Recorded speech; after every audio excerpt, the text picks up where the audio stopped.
Thank you so much for inviting me here to this conference. It really has been a really enjoyable time, and I've really learned a lot as well. The talk I want to give today is how an endometriosis diagnosis can improve fertility treatment. Those are my funding conflicts. And the three things I want to make this talk help is to tell people why diagnosing endometriosis makes fertility treatment easier, how to diagnose it non-invasively, and how diagnosing endometriosis improves outcomes for our fertility patients. A lot of our work involves unexplained infertility.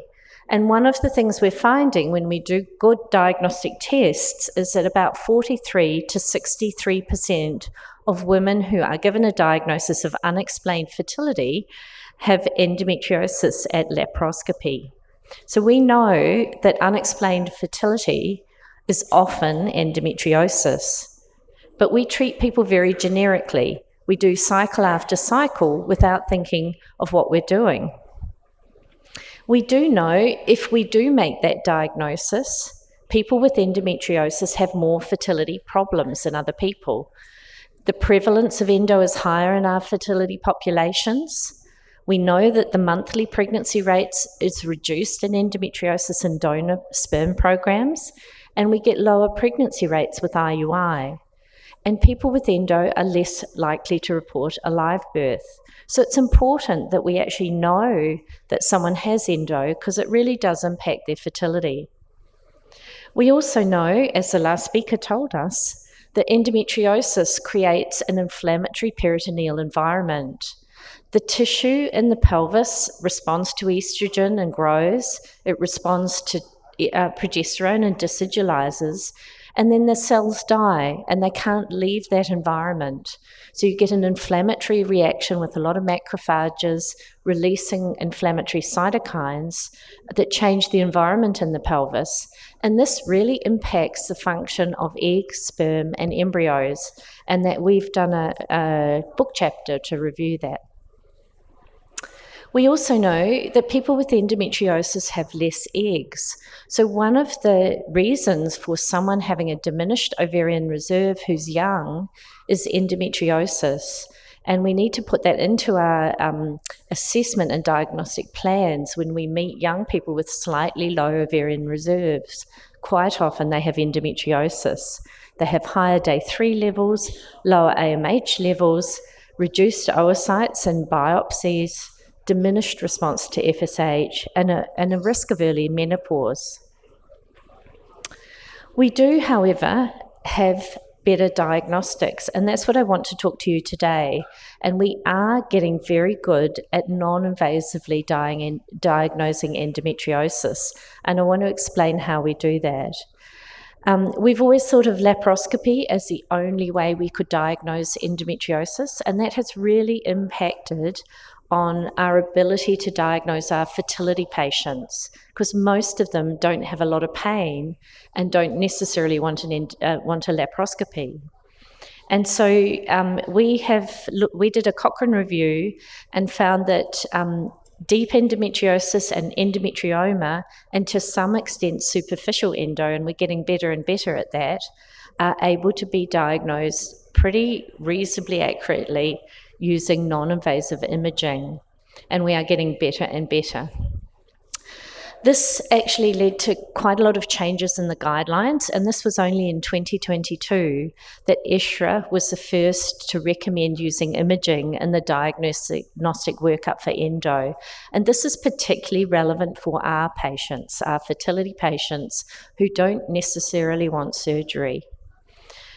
Since then, the RANSCOG guidelines and also the NICE guidelines have been updated, and more recently the Canadian guidelines have also included non-invasive imaging in the workup for endometriosis. Now, an endometriosis scan, ultrasound scan, is not the same as a standard gynae scan.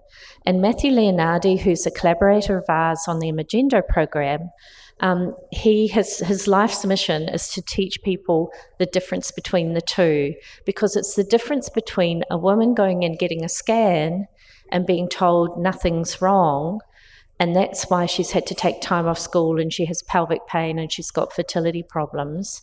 And somebody finding out the cause of their issues and not having them dismissed or normalised and getting good treatment. So these are the features you want to look for if you're looking after fertility patients. You need to make sure the scan has been done looking through the posterior fornix. They need to have assessed the sliding sign.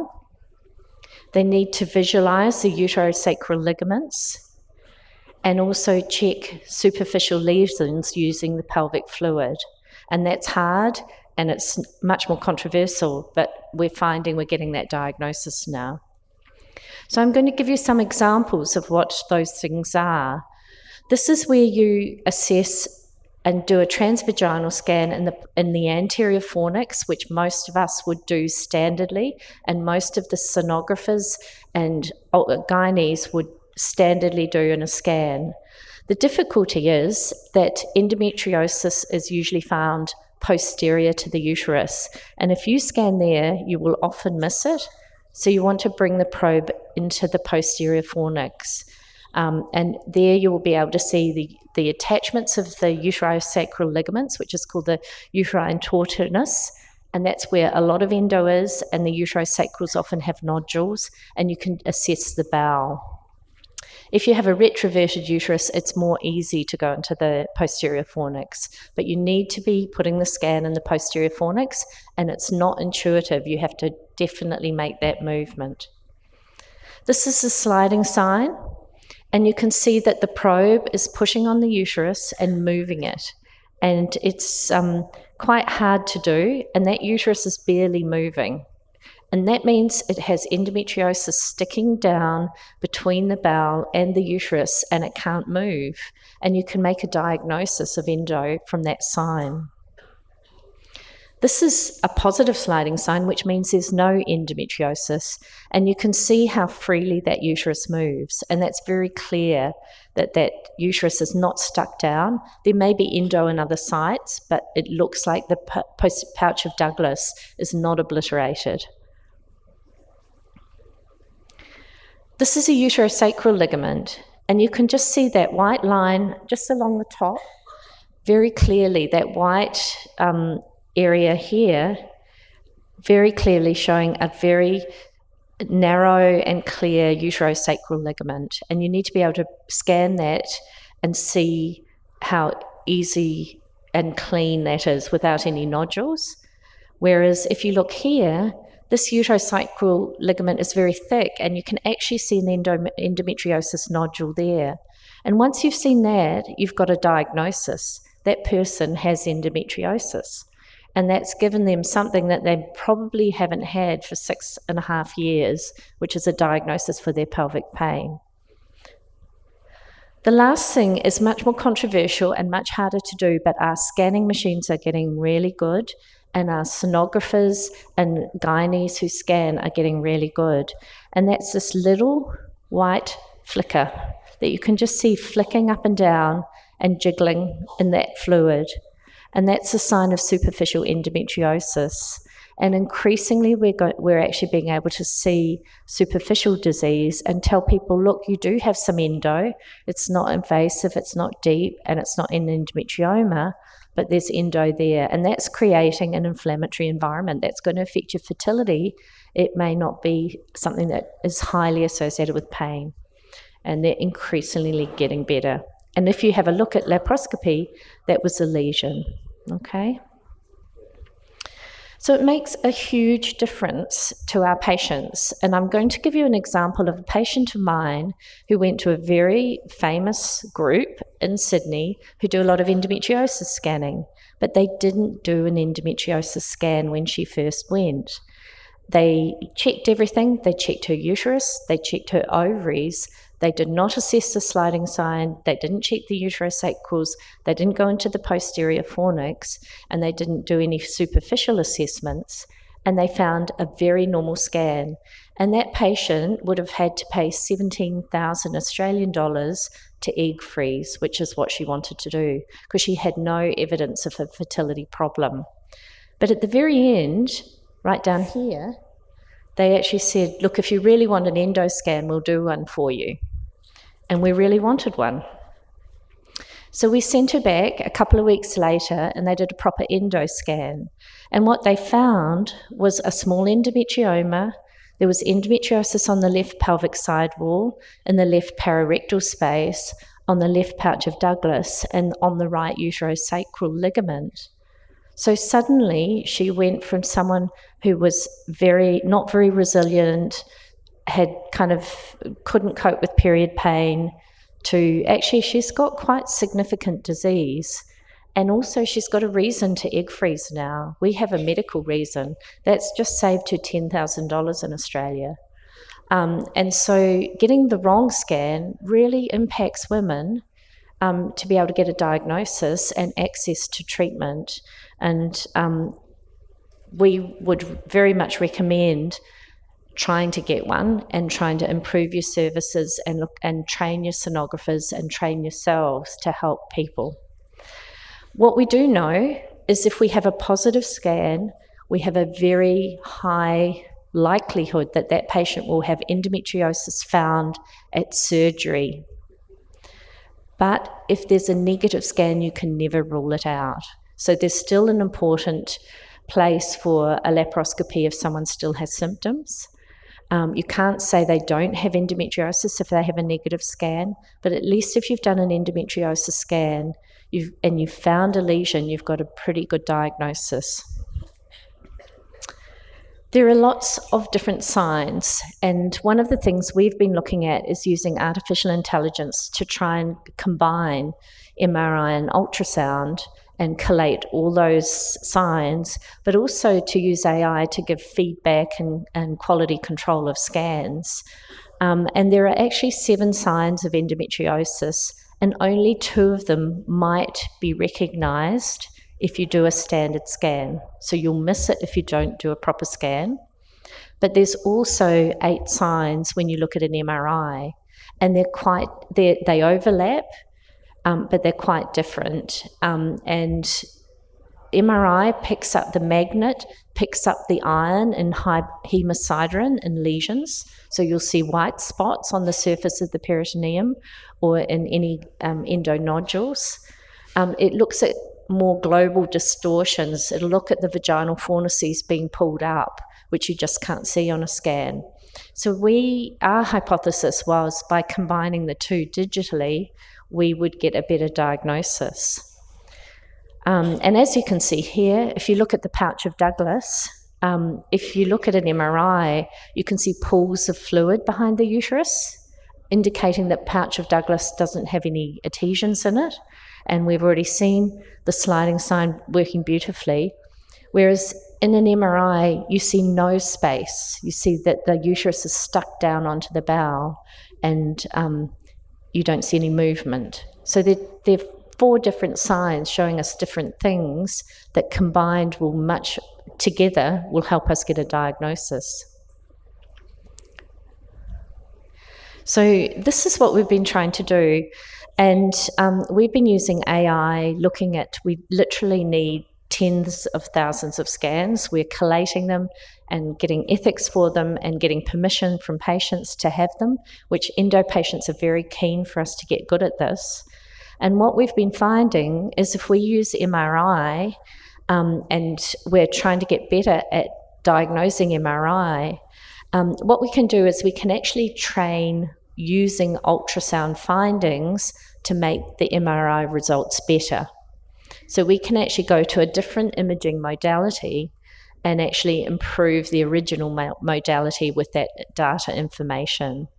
And this is a very new AI model in imaging. They've never used two different imaging modalities to improve diagnosis.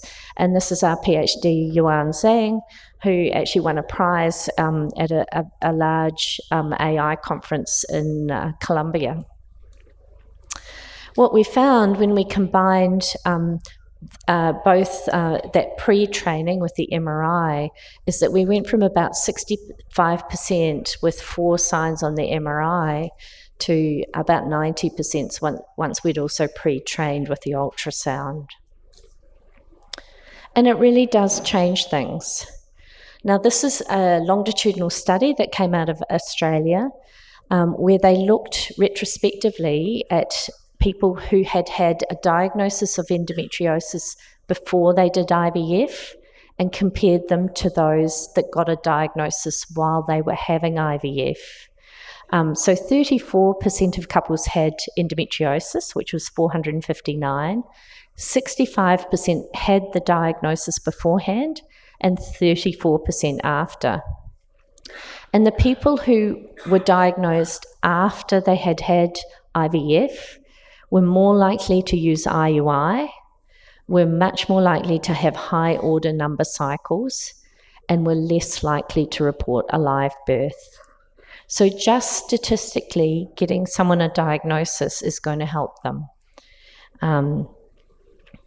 We also can start making observations about the effect of endo, not observations about treated endo. So we've always struggled to determine whether people with endo have a higher chance with IVF or a lower chance. And a lot of the patients that are in those studies have actually had a laparoscopy, they've had their lesions removed. We don't actually know if that's due to endo or whether that's been ameliorated by the surgery. And this study is actually in pre-publication. It hasn't been published yet, but it shows that if you look at cumulative live birth from the first cycle, so that the fresh transfer and any frozens, if the total cohort's looked at, there's a 41% pregnancy rate. But if you just look at the people with endo and they use deep endo and endometrioma, there was about a 10% lower rate if you had severe endo. There was no difference in the retrieved oocytes, fertilization rates, or good quality embryos. So if you hadn't made that diagnosis, somebody had a 10% lower rate with IVF and wouldn't have known about it because you wouldn't have picked it up on any other parameter. So we're starting to use non-invasive diagnostics as a tool for randomization and a tool for research without having the surgery. And we can also assess surgery with our non-invasive diagnostics. So there's a lot of benefits to a patient, and it's really beneficial to a clinician if you know a diagnosis for that patient. For a start, preserving fertility for someone with endo is much more important. It's much more important to consider egg freezing when you're young if you have a slightly lower number and you've got endo. You may need surgery. You're more likely to have lower numbers over time. It helps people talk to you about their fertility and understand the cause of their fertility. And you've also got to think about pain management. You know, using a progesterone-primed ovarian stim where you're not going to have a big, horrible, painful, heavy period at the end of an IVF cycle where you're going to freeze eggs is a really good idea for someone with endo because the period's not nice for them. And we can put that into our treatment programs if we know that. We also know that it's really critical to look at male factor if you have endo because it's not additive, it's exponential, the problem that a male factor causes. So it's really important to think of the things you might be able to change more than the endo to get them right early, because that will help her get an embryo, even though some of the eggs may have been under a lot of stress. But there's also a lot of treatments that will help, and things like antioxidants like CoQ10. There's some increasing work on lepiodol, and we're doing a little bit of work on that now, suggesting that it's got some anti-inflammatory effects in the pelvis, and that's poppy seed oil flush at a hysterosalpingogram. Certainly looking at GnRH agonists and long down regs and ultra long down regs, but also surgeries an option there. But you may improve the quality of the eggs, and you may want to consider things like PRP if they've got a low ovarian reserve as well to improve the numbers. And you can actually discuss that with the patient beforehand, knowing what you're going to find at surgery. So my recommendation is that try and get an endometriosis diagnosis before you do IVF, because it will improve your outcomes for patients. Ultrasound and MRI, if they're well performed, are the best non-invasive diagnostic tools, but people will say there's no endo present and they have not scanned in the posterior fornix, and that is not a helpful scan. That actually makes it worse because people think they don't have endo when actually it's never been looked for. If you get really good imaging, it will help you get the best fertility approach and care, and it will guide you to the best surgical care. And our non-invasive imaging is now enabling us to assess the surgery that's been done too. So we can see if a nodule's been left behind, or if, you know, there are some surgeries that you would send to a different surgeon than another. And we're starting to have an objective way of assessing surgery. And we would like to think, anyway, in the future, and we're doing a lot of research on it at the moment, that we'll be able to use AI to both help people learn how to scan better and to look at credentialing digitally, but also to try and combine MRI and ultrasound to improve diagnostics and make it more democratic for people to be able to assess their own scans. If you want to know more, we've got 2 papers in pre-publication that are coming out in February on this area, and there's a lot of implications for different healthcare providers in there. This is the team I work with. It's been an amazing team. They're really enthusiastic and very much believe in this technology. And these are, we've got researchers, we've got AI specialists, we've got GP advocates, we've got sonographers, we've got radiologists, all who are very much helping us along the way. And because we need so many scans, we're increasingly getting collaborators both in Australia but also around the world. And we're very keen to be able to work with people both to help improve scanning, but also any scans we can get can only improve our algorithms with AI. Thank you very much for letting me give you a talk today. Thank you. Thank you, dear. I really feel you opened the new horizons in everyone's mind. We do understand that preoperative diagnosis will help us to optimize our results. But endometriosis equal to laparoscopy, the gold standard, you have completely taken off. And optimizing your skill in a non-invasive way of doing sonographies and MRI. And I think artificial intelligence will add on to it. When I go through your last slide of funding and working only in the center of endometriosis, probably in a country like India, it's very difficult. And that's what I massively see the difference, where you are getting the funds from the government, you are working only in the center, and day in and out, you are working only with one pathology. Naturally, you think and create more and more research in the field. Thank you. Thank you. It was a wonderful talk. That's partly why we're doing AI, because if we can do an online educational program and we can feedback when people are doing a scan in real time using AI, it means people can uptake those skills quite quickly, no matter where they are globally, as long as they've got a scanner. Absolutely. And your 4 signs which you showed are so simple for anyone to do, and I think most of us are doing that. But it's very important to understand just the placement of a probe in a posterior fornix. A simple tip which you have shared will go a long way in everyone's practice. Thank you. Thank you. Can we take him? We would like to present the plaque.